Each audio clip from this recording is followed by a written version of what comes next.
All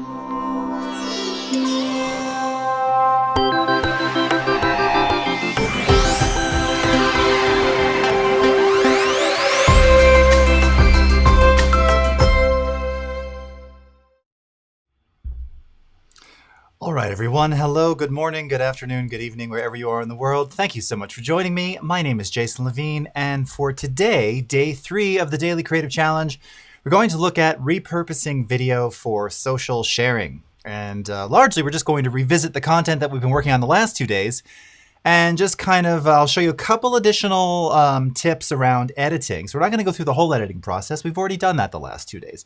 So now what we effectively want to do is take that perhaps slightly longer channel intro. Many of you had about 30 seconds. There were quite a few that were in upwards of a minute. And really cut it down to sort of a 10, 15, 20 second snackable, I don't know if I love that word, but a snackable, short, concise little version that you would stick on, Instagram, or maybe just a quick tweet with a really quick little video just to kind of plug your channel or plug something or promote something. Brand yourself, right? So 15 seconds, really short, really sweet. And then in the process of doing that, what if it also requires a different aspect ratio, right? So depending upon where you're sharing it, maybe you're sharing it to TikTok. Well, you're not going to use a widescreen video for that. You're going to want to reformat it for vertical, for 9:16.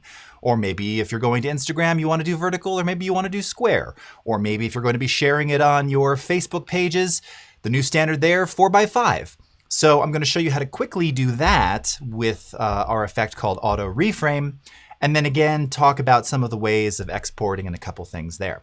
So as always, we're coming to you live on Adobe Live, Behance, YouTube, and Twitter Periscope. So thank you so much for joining. If you want to follow the conversation, that is happening over at behance.net/Adobe Live. So that's the chat I'll be reading. That's where all of our esteemed mods will be answering questions as well in the interim. And then at the very end, we're going to revisit some of yesterday's submissions. And I can see Adam Saldana is like snackable.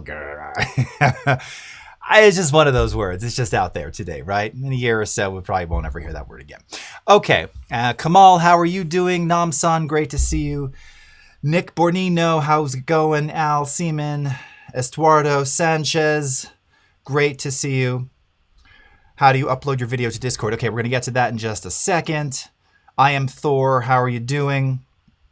Andrew Lalken, great to see you. Valder, always nice to see you as well. Ariane Agus, Andrew, Davika, Marilyn. Oh, getting a phone call here.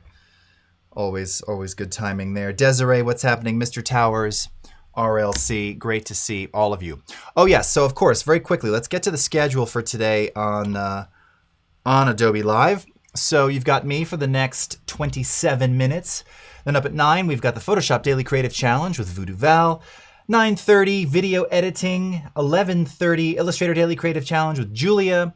At noon, we've got editorial design with Ashley. 2 o'clock, we've got the XD Creative Challenge. 2:30, draw along with my fellow evangelist colleague, Kyle Webster. And closing out the day, the design off with Voodoo Val and Emmy from Good Rad Funny, 3 p.m. 3 to 5, I'm assuming there. Okay, now just talking about Discord. So where are you going to submit this stuff? Where are you going to submit your challenges? Again, you want to join the Premiere Pro Discord, bit.ly/PR Discord. This is also where the conversation during the challenge is happening. We've cultivated a really awesome community over there, and I don't use those words lightly.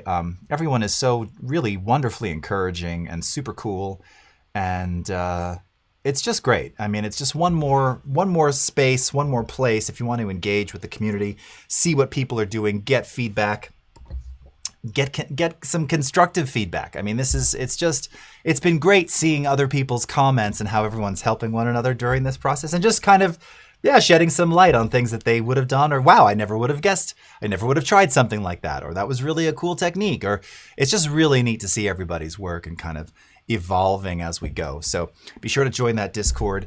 Now, with regard to export, and we'll get to this when we actually get into the challenge, you do have the ability to upload directly to Discord. So just as if you were going to upload an image, you can upload a video file. And someone in the chat here may be able to confirm this. I want to say, I think the upload limit is 8 megabytes. Now, if you cut your video down to around 15 seconds and export probably at half the size of 1280 by 720. So if you did like a 640 by 360, 15-second export, one pass VBR at 3 megabits, I'm just like guessing in my head, you could probably get that down to around 8 megs. Now, the reason I bring this up is because when we are reframing for vertical or square or some other non-standard widescreen aspect ratio, depending upon where you're uploading them, it may not preserve the crop that you're doing. So you might get vertical video inside of a widescreen frame. That doesn't matter. I'll get what you did there, but I don't know. Maybe the Discord upload also does the same thing. I'm not exactly sure. I was thinking about this morning, like, oh, wait a minute. If they're going to create different pixel aspect ratios, that makes it slightly harder to share because I don't know where, like, I don't think Vimeo will respect vertical uploads. I think YouTube does now. So if you embed those, they should show up vertically without any pillar boxing, but I'm not entirely sure. Yes, so Tim is confirming 8 meg for free users for the upload to Discord, and it's 100 megs for paid users. So if you're a paid Discord member, personally I am not, you have up to 100 megabytes that you can upload per file. That's pretty awesome. So again, 8 megs for free users. We're going to see, we'll experiment here and I'll see what it takes to kind of get it down. I've got about a 17-second version myself, so we'll see what that kind of looks like. All right, so last couple of hellos here. Cindy saying, how's it going? All right, nice to see you. Missy C, hello. All right. And James and Davida, nice to see you over there. All right. Reverb mic. Share, but please don't overshare. Do you believe in life after love? No. Anissa, how's it going? Great to see you. All right. Very cool. Sean Cosell, you can upload to your Behance and share a link there. Absolutely. So yeah, so really we recommend kind of embedding anywhere you want to go. That's the deal. Again, I only recommended the direct upload today to try and preserve the aspect ratio, but I'm not entirely sure that actually even works on Discord anyway. So you can try it. Again, hey, keep it small, keep it easy, and then you don't have to worry about embedding or doing anything like that. All right. So the purpose of today was to, again, revisit the edits that we've been working on. So remember on day one, we had our original, I'm going to just place the source monitor over here for a second, our original long form video, okay, which was approximately 2 minutes unedited. And this is all of my various, hi, I'm Jason. Hi, I'm Jason Levine. Hi, I'm whatever, right? And we cut this by just picking the best pieces and then ending up with something. And I think my first pass at this was like 37 or 39 seconds. All right. Well, from there, now what we want to do, because now we want to, again, just a little teaser. Won't use snackable anymore. Want to tease, want to, give a little inspiration to come check something out. 10 seconds, 15 seconds, 20 seconds. Some might even say like 30 seconds now. It's just too long for a teaser. And it kind of is, especially if there's just not a lot of visual stuff happening. This is just a talking head. Some of you from the submissions I've seen, you've gotten very creative adding in B-roll and other things, and that's awesome. And of course you can do that. You can augment this video with whatever you want. That's kind of the nice thing. Remember, you've got Adobe Stock Video access. You've got Motion Graphics Template access via Essential Graphics, right? Our Mogurts. Many of you have used and leveraged many of the free and awesome ones there. So whatever you want to do. But the key is you want to try and get this down fairly small, fairly short. So one of the things that I wanted to show you that we didn't get to cover the other day. So we've been talking about editing with markers. And again, the main reason that I was leveraging the markers here, if I pull up the markers panel, I'm going to stick that over here, was that first and foremost, it's just a great way to kind of organize all of the content in your video. So you can see that as I added all of the various markers on our file here, so we can see all of the text. So each one of those sections, exactly what I'm saying. Hi, I'm Jason Levine and welcome to Just Play Music. All right, I marked that as a good take as opposed to a best take. So all of that dialogue I've placed here, right? And I've typed all this in. I've added some indicators on good takes, false starts, etc. And again, as I kind of click through them here in the markers panel with the video file open in the source monitor, it automatically shuttles to the beginning of that marker. So there's great reasons to do this. I love this method. Again, this was just one of many ways that you can edit things together. Now, as you're kind of picking the sections that you want, whoops. All right, so let's play this here. Hi, I'm Jason, and welcome to my channel. So we like that, all right? Go back to that one here. Although I'm using Shift M and Shift Command M or Shift Control M to go forward and backward between the beginning points of those markers. One of the other things that you can do, so once you set your in and out points on this, all right, so we're going to set our in. Welcome to my channel, Just Play Music. Right at the smile there, set an out. If we're in the program monitor here, and this was something I wanted to show you. So if you drag your media, what you saw me do over the last few days was drag the media down into the timeline, right? Excuse me, I'm going to sneeze. Oh, I feel it coming. It's here. No, it's not there anymore. Ah, gone. Okay. So you've seen me drop it down into the timeline like this. What you might not be aware of is that we also have this ability to drop on top of the program monitor, and then you get this visual of all these different drop zones. What? Right. So you can say, insert before the clip I'm in front of, or overlay it, place it on the track above. Insert, replace, overwrite, insert after. What? Yeah. So again, if I wanted to say insert this after that clip that my cursor's in front of, all right, I can do that. I can say the source is shorter than the destination. Okay, ignore sequence out preset. That's fine. All right. And there we go. Okay. Again, I can come to the end over here. Let's say we wanted to tag something at the end of this. Drag it over here. Insert after. Okay. Why is it placing it at the front there? That's weird. Let's do this again. That's very strange. Just insert. Seems to be inserting everything at the front. Oh, because I have this selected. Oh, that's why. Arg. Sorry. What am I doing? I don't want the markers cleared. I want my in and out cleared. Oh my God. User error. Okay. There we go.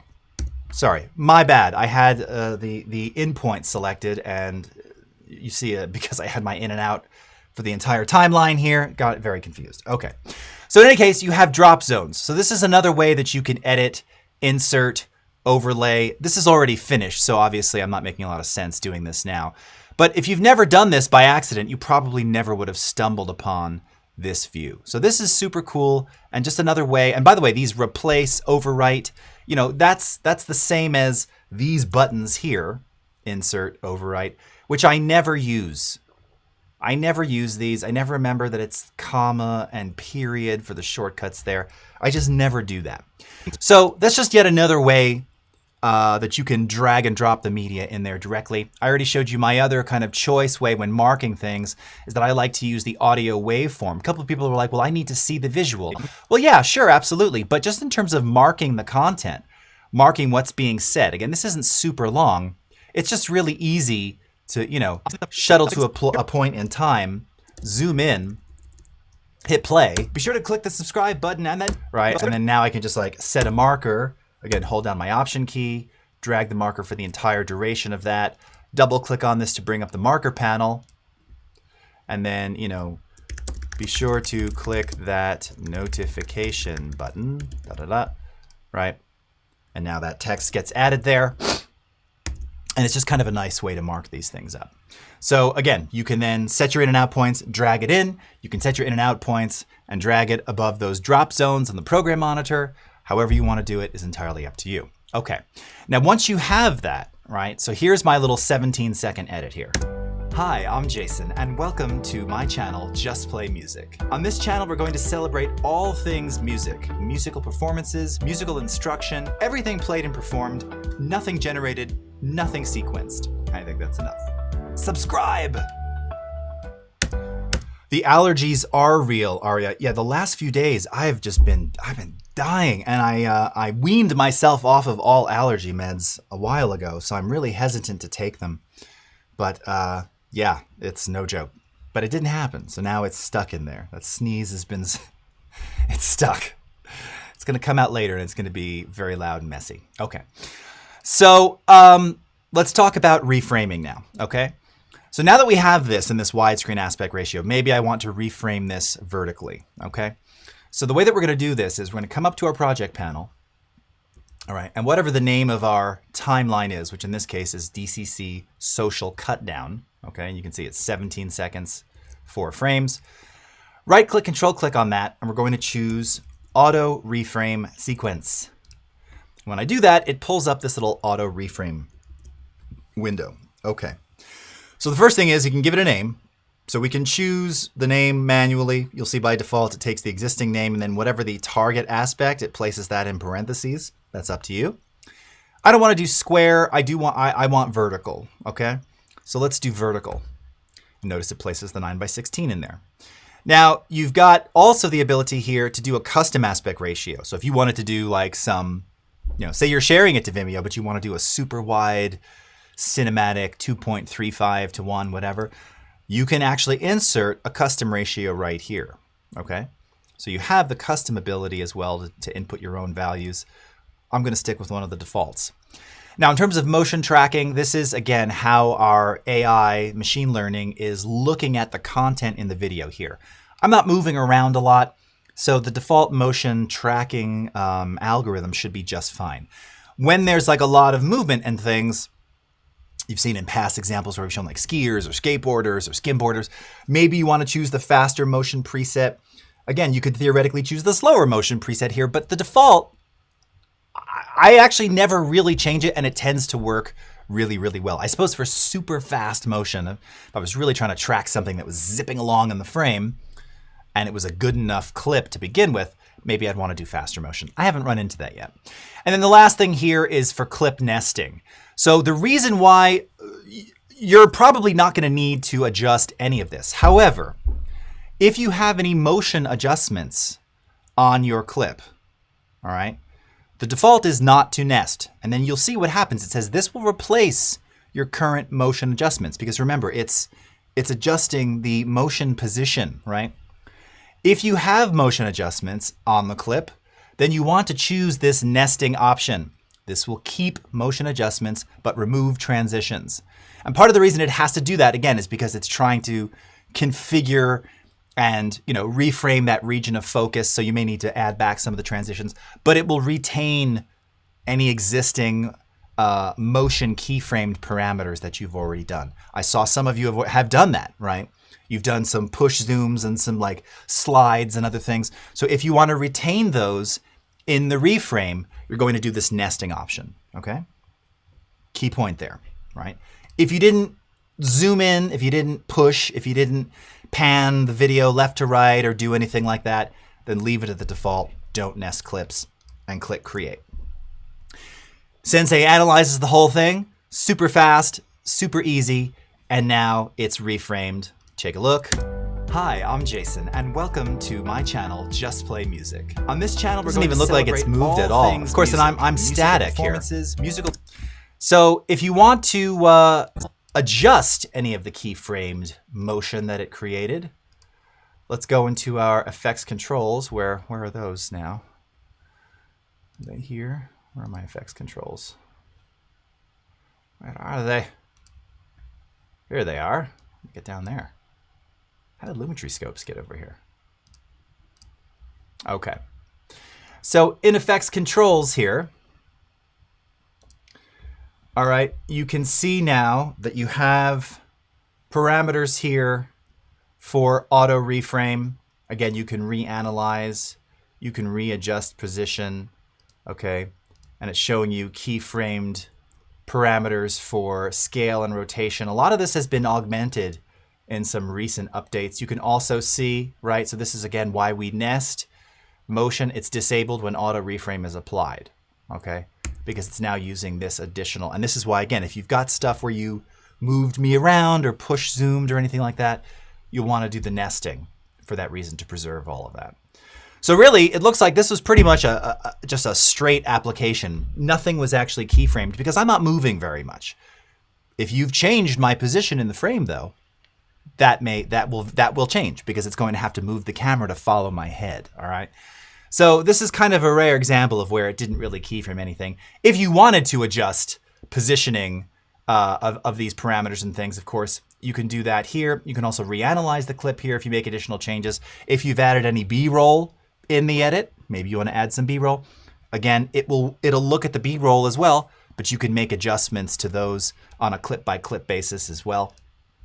Okay, and you can see as I'm going through here, yeah, I mean, it literally looks like it didn't do any keyframed anything because, yeah, the camera was locked down and I really wasn't moving very much. So this is a pretty easy task for auto reframe to achieve.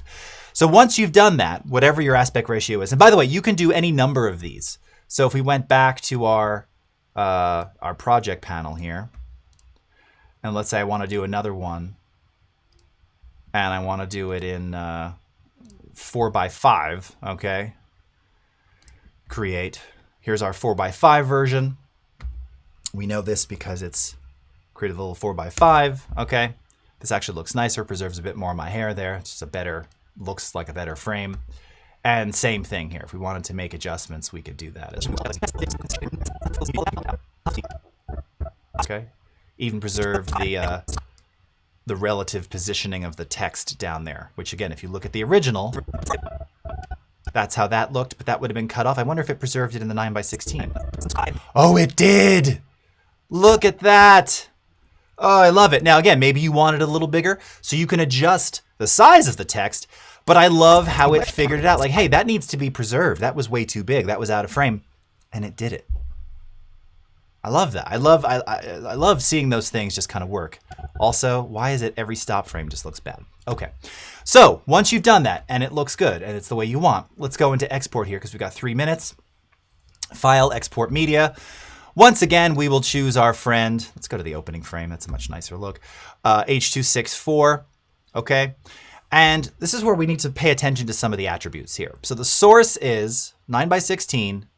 So it's 405 by 720. It shrunk it down, right? We were at 1280, 720. So in vertical, we're 405, 720 here. All right. Now, currently with the match source high bit rate, all right, that's VBR1 at 10 megabits.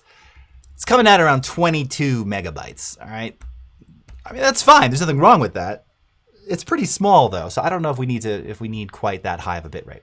Let's see what happens if we take this down to 3.5. And looky there.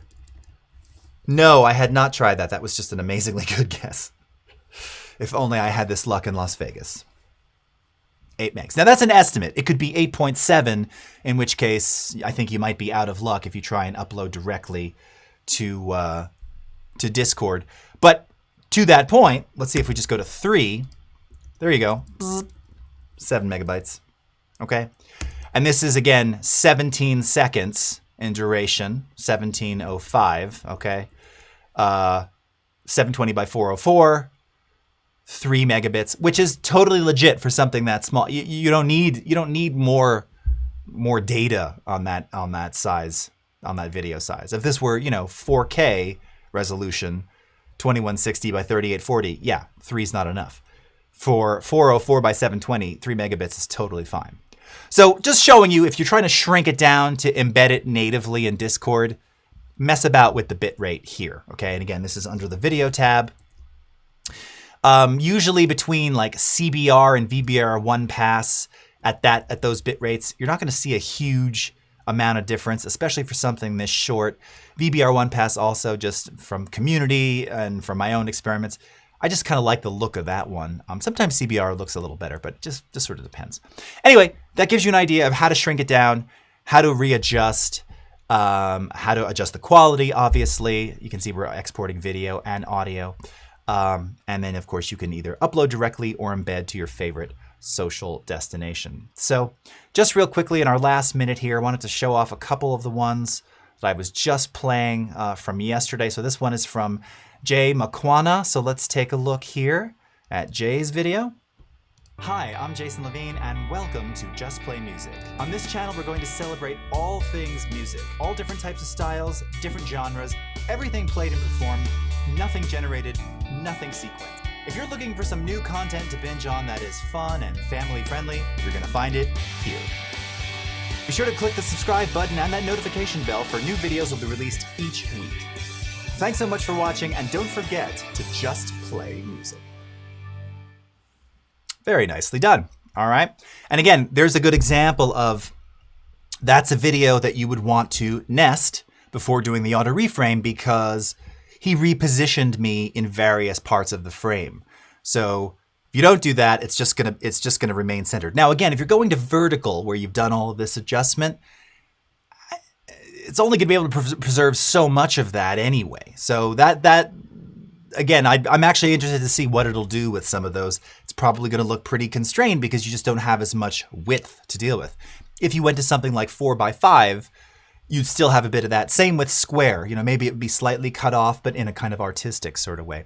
So you'll just have to play around with that and see. Again, experiment with both options. You can see it's almost instantaneous. It's so fast applying that. Okay, so with that, my friends, that's all the time that we have. Thank you so much for joining. We've got the Photoshop Daily Creative Challenge coming up next. We'll be back tomorrow with a multicam Daily Creative Challenge. This one is so fun. New content, different content, younger content. All right, check it out. Have a great rest of your morning, afternoon, evening, wherever you are in the world, and we'll see you tomorrow. Same time, same channel. Take care, everybody. Bye-bye.